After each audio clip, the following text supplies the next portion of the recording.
Hi guys, welcome back to cook with bachelor Komali. இன்னைக்கு கருவாடு தொக்கு தான் பண்ண போகிறோம். அதுக்கு வெங்காயம் போட்டு நல்லா வதக்கிக்கணும்.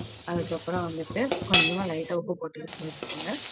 அதுக்கப்புறம் நம்ம தக்காளி ஆட் பண்ண போகிறோம். இது எல்லாமே நம்ம எண்ணெயிலே தான் வதக்க போகிறோம். கொஞ்சம் கூட தண்ணி ஆட் பண்ணாமல், ஏன்னா இது கருவாடு தொக்கு, அதனால தொக்கு மட்டும் தான் வைக்க போகிறோம். ஸோ இப்போ தக்காளி நல்லா வதங்கணும்.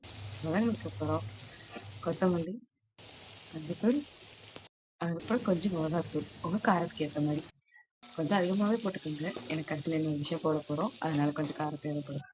இப்போ எல்லாம் எண்ணெயிலே வதங்கிடுச்சு. வதங்கினதுக்கப்புறம் நம்ம ஊற வச்சு கழுவி வச்சிருக்கு கருவாடு.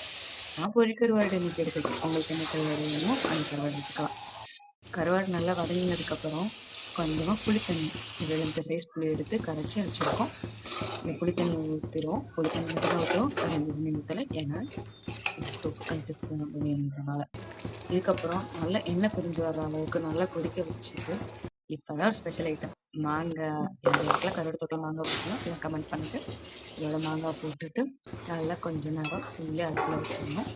இதுக்கப்புறம் நம்ம ஊற்றின புளித்தண்ணி நல்லா சுண்டி வந்ததுக்கப்புறம் கருவாடும் மாங்காவும் பார்க்க சூப்பர் டேஸ்ட்டாக இருக்கும். ட்ரை பண்ணி